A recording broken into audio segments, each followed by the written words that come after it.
started kindergarten together, small town, northeast Iowa, population 500 if you counted the Petersons' cats. That was all right. We were in the same class together, saw him every day. Halfway through third grade, Vince started to get big. And after we came back from Christmas break, Vince was huge. He was 3-4 inches, I was tall, but he was 3-4 inches taller than I was, and he got big, and his fists got big, and he began to hit me. I don't know why I was his target. I had been his friend. He would hit me hard. He ran after me. He tackled me. He would pound on me. Never face, always body punches. Chest, back, kidneys, belly, groin. This was the early 70s, and there were two things happening in the early 70s. The first thing that was happening was that kids kind of parented themselves. You would leave the house in the morning if you didn't go to school. And if you did go to school, you'd leave the house in the morning about the same time. And then you'd come home after school. Anything that happened was kids' struggle, kids' stuff. You worked out your own issues as a kid. It's just what you did. On Saturdays, you would leave the house 8 o'clock in the morning after a bowl of cereal, and you wouldn't come back until you heard somebody calling you, dinner time! So you would come home that was it. And how was your day? Oh, it's fine. Good. What'd you do? Well, we played. That was the thing. So it didn't even occur to me to talk to my parents about the fact that I was getting beat up and bullied by Vince at school and on the way home.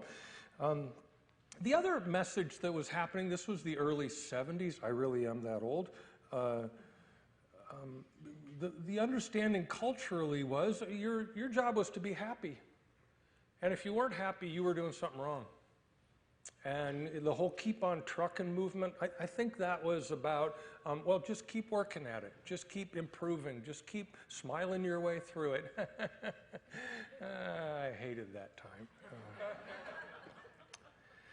I responded to Vince in a few ways, tried to manage this component in my life.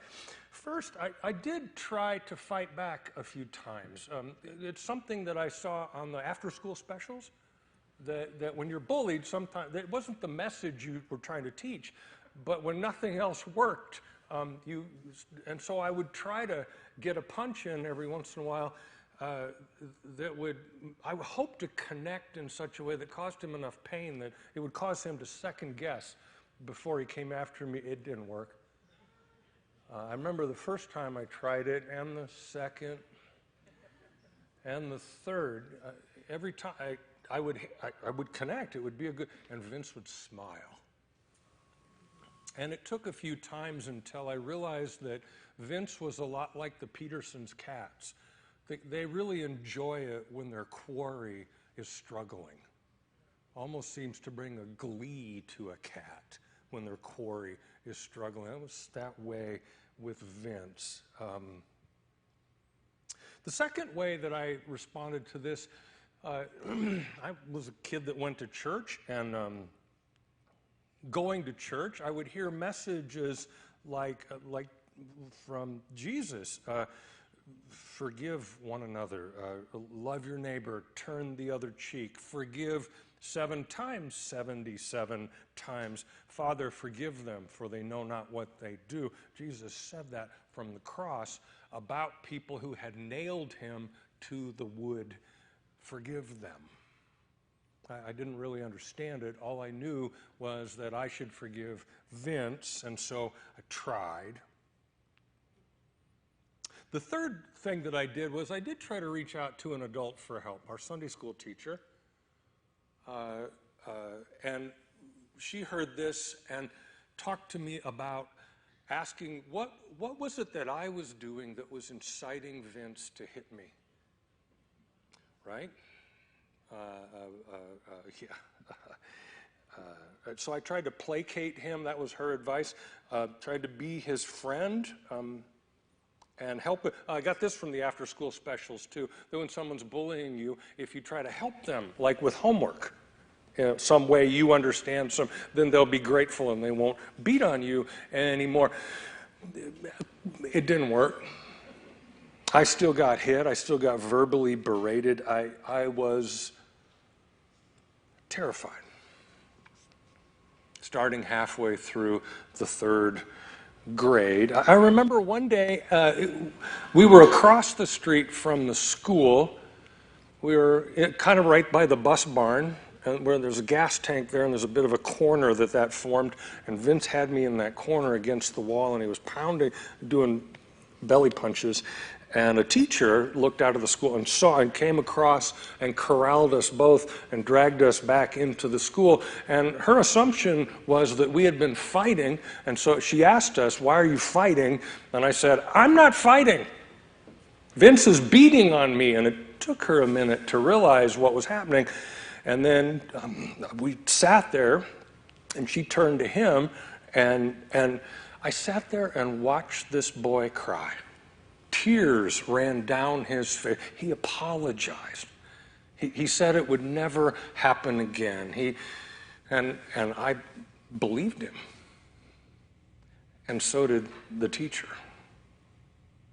And she sent us, she said, this is a turning moment in our relationship. I remember her words. This is a turning moment in your relationship. You guys should walk home and be good friends. And we walked, and as we were leaving, she said to Vince, "If this happens again, I'll keep you in from recess, and I'll call your mother." And I knew Edwina, and she would not have taken well to it, but that call never got made. So Vince and I walked home that day after school together, and it was great. I allowed myself to believe that this was really going to be a new Vince, that my suffering was going to pay off. And that lasted until we rounded the corner around the houses, and then we were no longer visible from the school. And Vince turned and belly punched me and blamed me for getting him into trouble.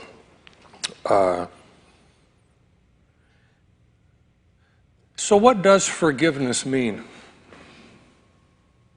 I know it's a nice idea, and Jesus commands us to forgive. What does forgiveness mean? We're a little fuzzy as a culture on what forgiveness means. I think most of us struggle with this. My observation is that most of us confuse reconciliation with forgiveness. "Father, forgive them, they know not what they do," is a reconciliation. No, it is not. It's a forgiveness statement. So we've got to figure out what forgiveness means. But first we got to go talk about what reconciliation means. We're confused because we think forgive means we have to forget. We think forgive means we have to be reconciled, that there's going to be reunion, there's going to be restoration of the relationship. That's not what forgiveness means. That's reconciliation. And a lot of people do not differentiate between forgiveness and reconciliation. Jesus commands us to forgive. Jesus encourages us to consider reconciliation. Reconciliation, Jesus spells out in Matthew 18. Write that down. Go home and look this up. That's the place where he says, if someone has sinned against you, you go to that person, you say to them, "You have violated our relationship. There's a gulf between us. How can we fix this?" If they will hear you and respond appropriately, then the relationship can be restored.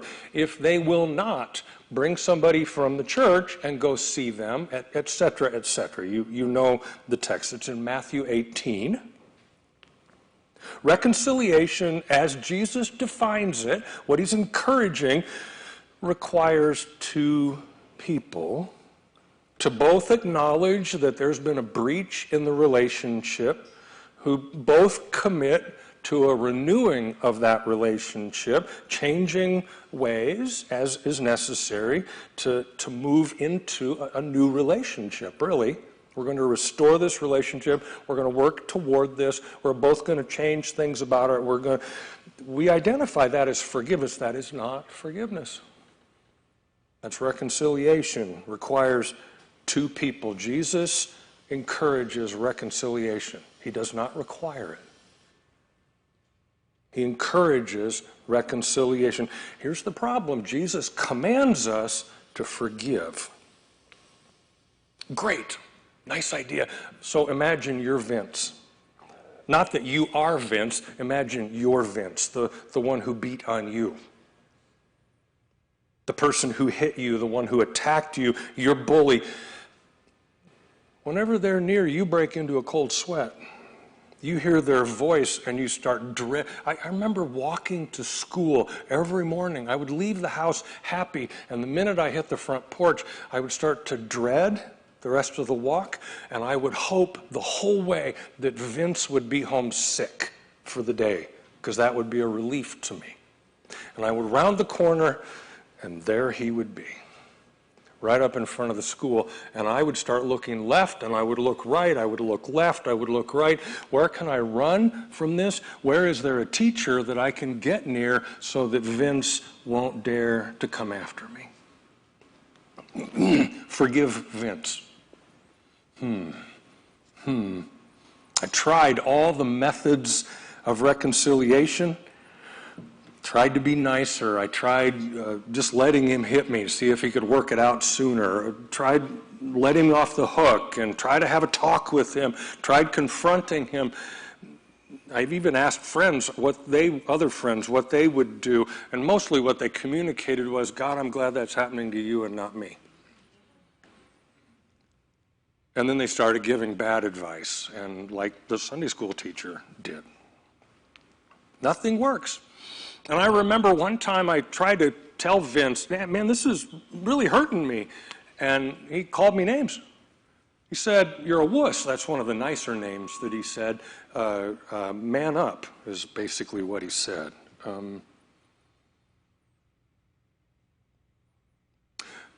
So Jesus defined reconciliation. He said, if you go to this person and they respond and they commit anew and they're ready to rebuild the relationship, then you can, you're not required, you can redefine that relationship. And if they won't, you treat them like you treat a tax collector. Tax collector was treasonous.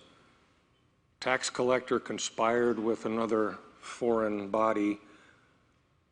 Tax collectors were ignored, left out.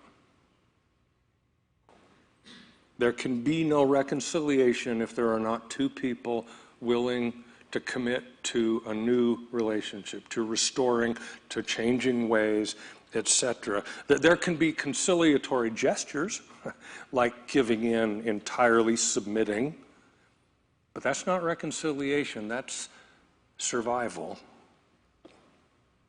Reconciliation, as defined by Jesus, is two people who both acknowledge something is not right in the relationship and commit to a new evolution toward health of the relationship. And if the other person won't make that commitment, will not respond appropriately, there must not be reconciliation. Jesus encourages us to be open to reconciliation. Jesus commands us to forgive. So that must mean that forgiveness is something we do ourselves, alone. Because if the other person won't participate in it appropriately, then we can't be responsible for that. We can't be held, if the other person continues to abuse us, then we can't be reconciled. And are we to be damned for that? No, that doesn't make sense. And Jesus makes sense. Jesus commands us to forgive. So forgiveness must be something that we do alone, that we can handle by ourselves. Forgiveness, so here's my take. From watching Jesus, forgiveness is something that happens in me and me alone. Forgiveness is giving up those feelings of anger and bitterness and revenge and hoping that this person drops dead. And I just want to clarify, forgiveness is not about reunion. What Jesus says on the cross is not a restorative statement. It's a forgiveness statement. It's moving the power that those people asserted over him out of what determines who he is. Forgiving changes us. It moves our abusers out of the apartment in our head. And the common belief is, if we forgive, we re-enter the relationship. That is not to be presumed. Because sometimes the wrong that has been done to us is too great. It's gone on too long. And just hearing their voice fills us with dread and anger and hostility, and it might have even traumatized us and taken away our ability to trust others. And I also want to say that sometimes the idea of reunion is harmful. Even though we forgive, even though we move them out of the apartment in our head, a former friend might not be good to us, not be good for us. A former spouse may still be hooked on abuse as a way of control. A former partner may still be a crook, a liar, a thief, and a bully. Being forgiven does not qualify someone to be a friend, a spouse, a partner. And if they do not qualify, it is better for us to walk away, to decline, say, no thank you. And here's the hardest part about forgiveness. Forgiveness is utter indifference to that other person. Forgiveness is loving them the same way we love all other people. We want what's best for you from a distance. We're indifferent to what they say. We're indifferent to how they act. I can't control that. That's them. They might threaten, they might bluster, they might cry tears and promise it'll never happen again. We no longer respond to that. This person has no effect in my life, no power in how I think or move or act. That's what forgiveness does. It gives me back the power I have over who I am and how I am. We see this in Jesus. As Jesus moves through his ministry, people with poor boundaries ask Jesus questions to corner him. It's kind of a harassment tactic. Jesus is not deterred from what he's doing. People with control issues try to get Jesus to back down. This is an intimidation tactic. Jesus does not swerve. People threaten his life and try to kill him. They try to get their hands on him and use fear to get him to shut up. It's a bullying tactic. Jesus does not allow what anyone else says or does to change his commitment to living a life that is appropriate to God's way. We can each apply that to our bully, our Vince. No matter what Vince might do, no matter how he acts, what he says, I'm just no longer present with him. I'm indifferent to Vince. I'm apathetic. I'm unconcerned. It feels mean. But forgiving gives us the power of deciding who we are. Again, it's like a good divorce, or two people who should not be together go their own directions apart. That is our responsibility at the instruction of Jesus. That's what Jesus commands. This is what happens to us. That's all forgiveness is. Forgiveness does not mean that we must let those who hurt us back into our lives. That would be reconciliation. And reconciliation is a nice idea. Jesus encourages it. But sometimes the damage is too great. Sometimes the abuse went on too long. Sometimes it put us into shock. Sometimes it traumatized us, stole from us our sense of self. And we must say, no, we're done here.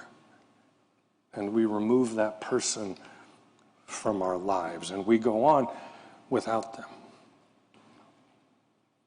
Now, I'd like to tell you that I forgave Vince. I really would. One of the happiest days of my life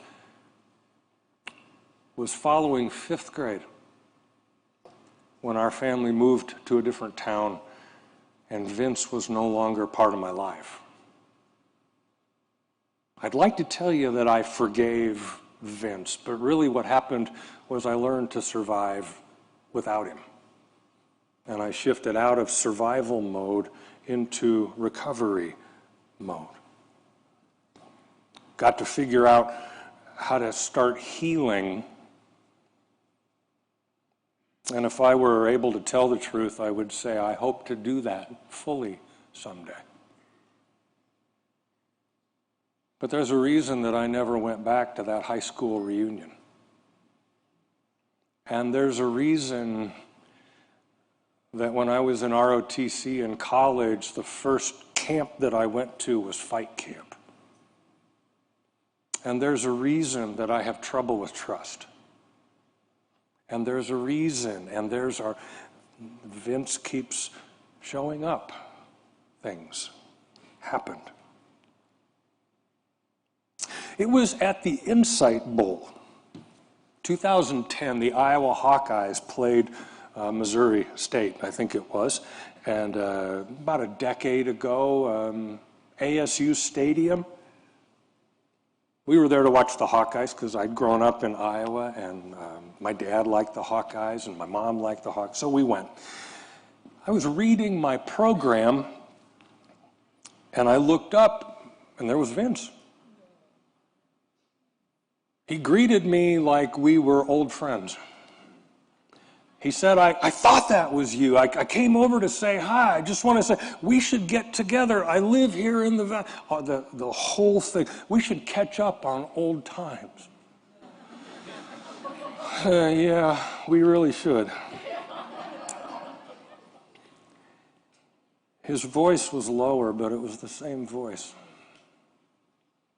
His hands were bigger, but they were the same hands. His teeth no longer had the gap that he had in the 2nd, 3rd, 4th grade. His face was older, but it was the same face. My blood went cold, my chest was tight, and for a second, I could not talk.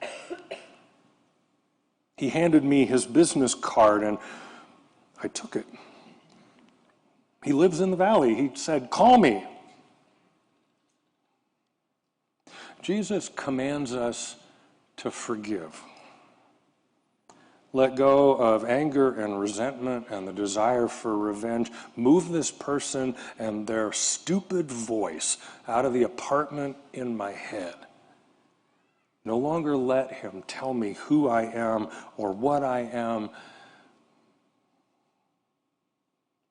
And it took me a couple of seconds after Vince had turned and walked away to realize all of that stuff that I had prepared to say to, you know, when you go see a counselor over stuff like this, you start making a list in your head of all the stuff that if you ever saw that again, you're going to say to, I realized all of that had gone away.